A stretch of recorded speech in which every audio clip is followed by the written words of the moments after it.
All right, music fans, welcome back. Harmless Dave here, talking real music in real time for real people just like you and just like me. So this was big headline news last March, and there is still no verdict. And I'm wondering if because of COVID and how the courts are working cases and so forth these days, this tends to be more of what I would consider a white-collar issue, a white-collar crime, if you will, if it is a crime, which I don't think it is. But this is a lawsuit that was filed against Journey to get control of the trademark. And it was filed by Steve Smith and Ross Valory. I think it's time for both Steve Smith and Ross Valory to withdraw the lawsuit, as rumor had it that Steve Perry had joined this lawsuit. And Perry says he has no idea what that is about. He said that in an interview. Neil Schon has stated that both Steve Perry and Herbie Herbert are not involved in this. He said it recently, either in an interview or on Twitter. This was from Fox News last year. 2 members of Journey have been kicked out of the band amid the filing of a lawsuit over its trademark. Ross Valory, the band's legendary bassist, and drummer off and on, again drummer Steve Smith, were kicked out of the group after Neil Schon and Schon Cain filed a lawsuit against the two, accusing them of attempting a coup to gain control of the band's trademark, according to a complaint obtained by Fox News. Now, the problem here for both camps is neither one probably has standing in a court. And my guess is the whole thing would be just thrown out and dismissed. And that would be both lawsuits.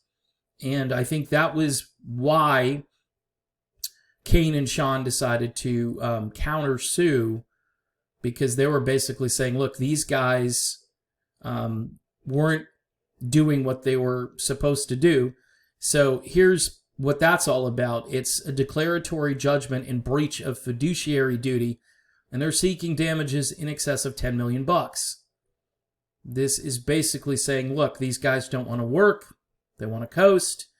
I have 2 good sources, one of them being Neil Schon, that has said, publicly, actually, in an interview that Steve Smith, he's just there for a paycheck. Doesn't really want to work. Great drummer. Nobody's denying that he's a great, drummer, but doesn't seem to want to be in Journey, and has, behind the scenes, made some comments, I'll just say that are unbecoming of a drummer who is in one of the great rock bands of all time. Just bizarre. There would be like 1,000 drummers, several of whom I know who'd love to be in Journey. Ask Narada Michael Walden. He's happy to be there, even though he's won Grammys and he's pretty much done everything he needs to do as a musician, but he is now the drummer in the band Journey. Pretty cool. And there's new enthusiasm. Neil Schon is really excited about the new rhythm section. Same thing with Ross Valory, getting a little long in the tooth. Doesn't want to go out on tour. Doesn't want to be out there, 200 dates or whatever. Even though there hasn't been any touring lately, my guess is eventually it will probably kick in. It may not be as robust in the future, but still, it's a job and it's hard work. It's a grind. And I think Ross wanted to retire and just hang out and, do what Steve Perry did, make a really good deal on the way out of the door. Plus, Valory and Smith don't seem to want to create new music, whereas Schon and Cain, those 2 guys are always creating music. And then you've got Narada Michael Walden now, and a very cooperative Randy Jackson. Randy Jackson, just a tremendous bass player as well. You can judge who's the better bass player between Valory and Jackson. I will leave it up to the audience to have an opinion about that. According to the complaint, Schon and Cain accused Valory and Smith of attempting to take control of the trademark last year by improperly holding meetings with shareholders and the board of directors of one of the band's corporate entities named Nightmare Productions.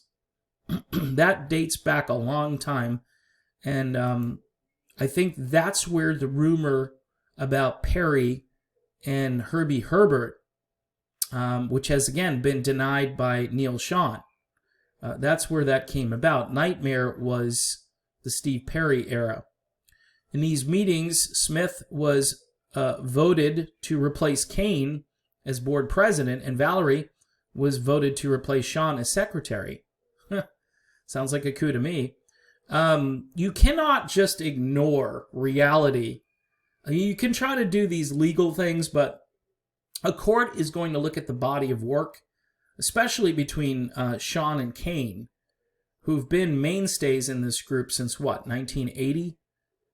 Cain hasn't come and gone. He's been consistently there, even though he was feuding with Neil Schon a few years back. But I think what got those two guys back together again was trying to preserve the brand.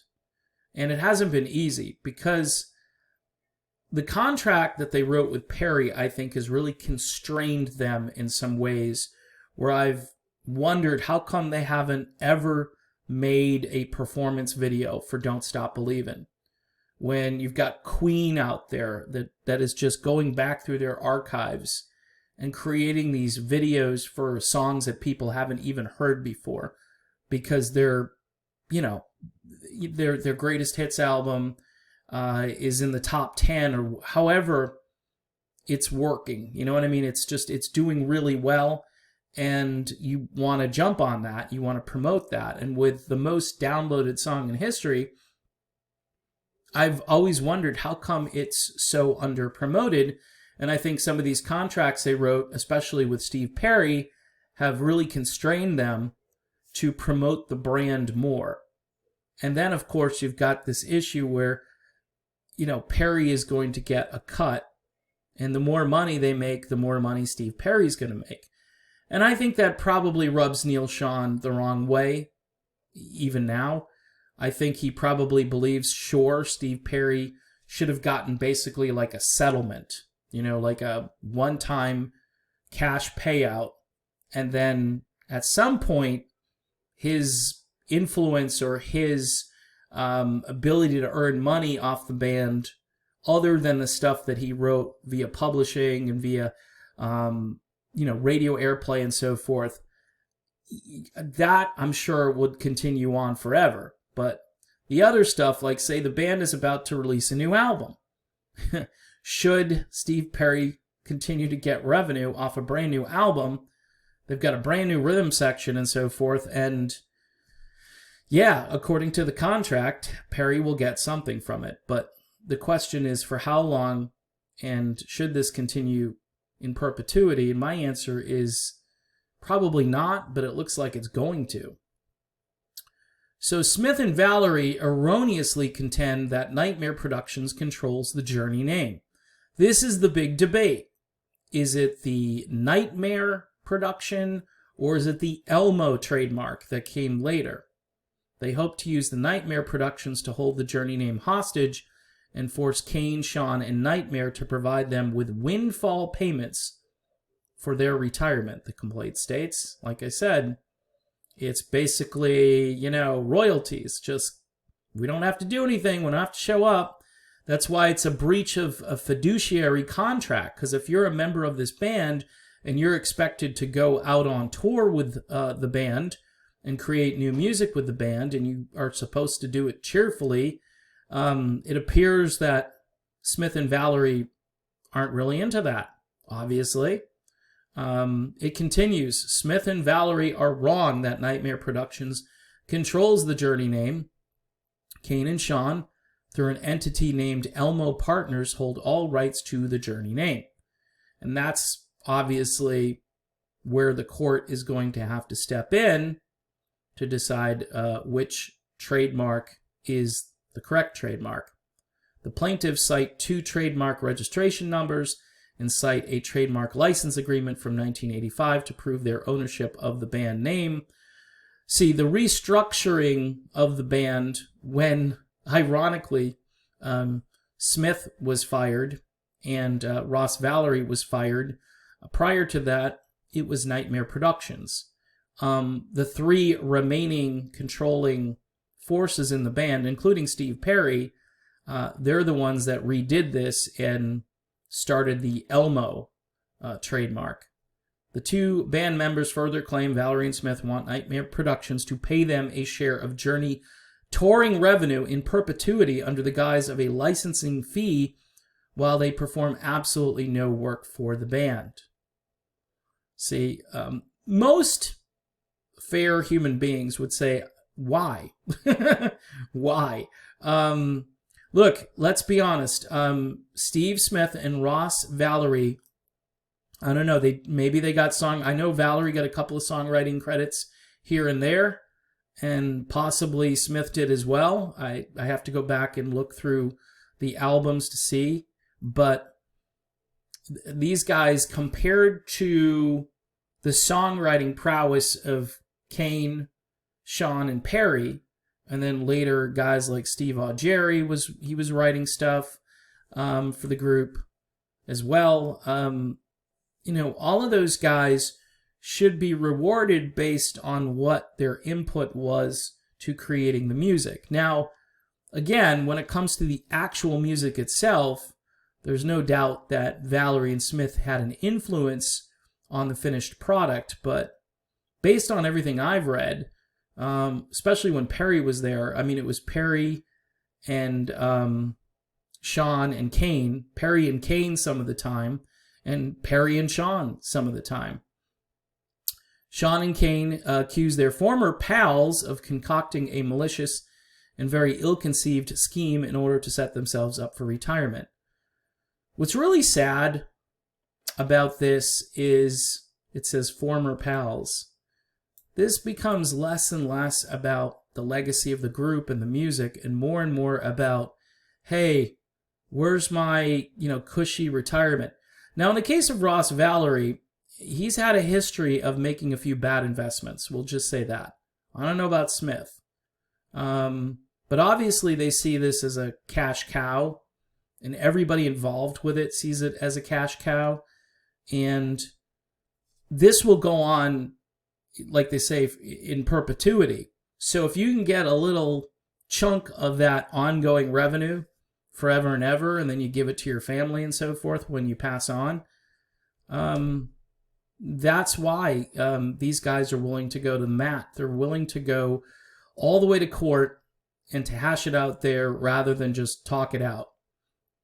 Now, Valory has come along later and said, hey, it's a misunderstanding. We just want to talk. Well, maybe you shouldn't have had board meetings. And then there was another article that came out that basically stated that Azoff was in on this and was prompting or goading Neil Schon to just quit.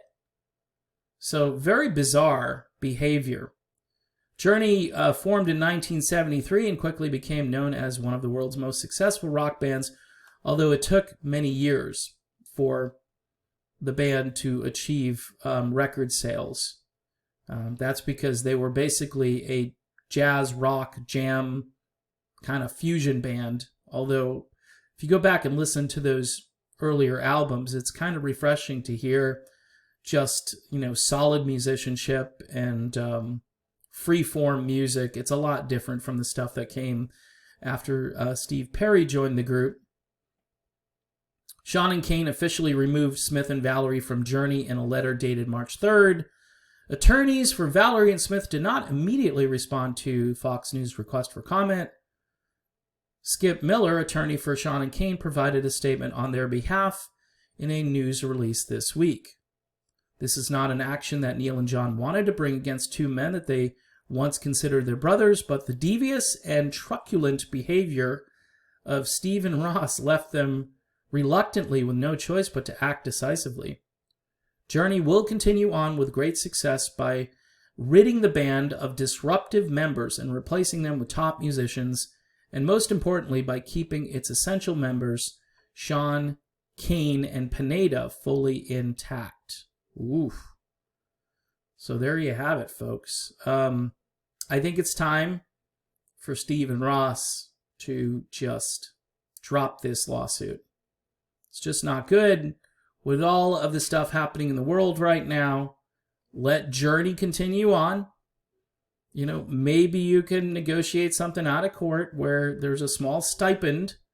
I imagine that there was probably something offered, but it just wasn't what Smith and Valory wanted. Again, you see this as a giant cash cow, which is only just going to grow. It's only going to grow as the years go by. This is why various musicians now are basically giving over their life's work, doing the big payout now for someone else to do their marketing and so forth. But with Journey, I honestly think they should keep it in-house and try to hold on to it, because it's still viable. It's still on the radio. It's part of the pop culture in a way that I just never see it going away. It's just too big. It's a big monster of goodness in a way for people who enjoy this band and who understand that there's nothing coming that's ever going to replace this, because this is better than pretty much anything that's come out, you know, in recent years. And let's just face it. I mean, Journey fans are legion. Journey tribute bands are all over the place. And trying to sound like Steve Perry is definitely a thing. So, you know, if you could sound like Steve Perry, ask my friend Hugo Valenti. He's got a tribute band. He's got a couple of videos that are going viral because he's really captured that early Journey sound. In any event, it's time for these guys to, you know, pack it in. And who knows when the court will finally hear this. Maybe they'll just dismiss the thing. That's what I would do. If I were the court, I'd say, just get out of here. Stupid. Get out of here. And work it out. If you can't work it out, then, you know, again, I don't think there's a lawsuit here. I think it's just a bit of sour grapes. The fact that these guys are getting tired of being in this corporation and they want out. They wanted to restructure the corporation. And you can't, when Neil Schon is your CEO and Jonathan Cain is your, you know, president of operations and so forth. That's the way I see it. Or Cain might be the CEO and Schon might be president of operations. Either way, those are your two controlling entities. Arnell, kind of like the odd man out, just happy to go for the ride. He doesn't care. He could care less. This has been a dream come true for him. And that's the difference. When you have perspective like that, then you realize you should be grateful for what you've had. In the case of Smith and Valory, they're not in that category. They just see this as, you know, a money grab, and I don't know. I don't think they have standing in a court, but maybe the court will see it differently. All right, I am done, very much done with this video. Very long video. Thanks for hanging out, watching the videos. Don't forget to subscribe to the channel. You can smash that bell for notifications on new videos, and you can join me over on Patreon for just $1 a month, if not more. I did upload a couple new perks for patrons over there, musical perks that you can put your ears to. And fans over there or patrons over there are liking what they're hearing. So good for me, right? And good for them. So thanks for watching, and I'll see you soon.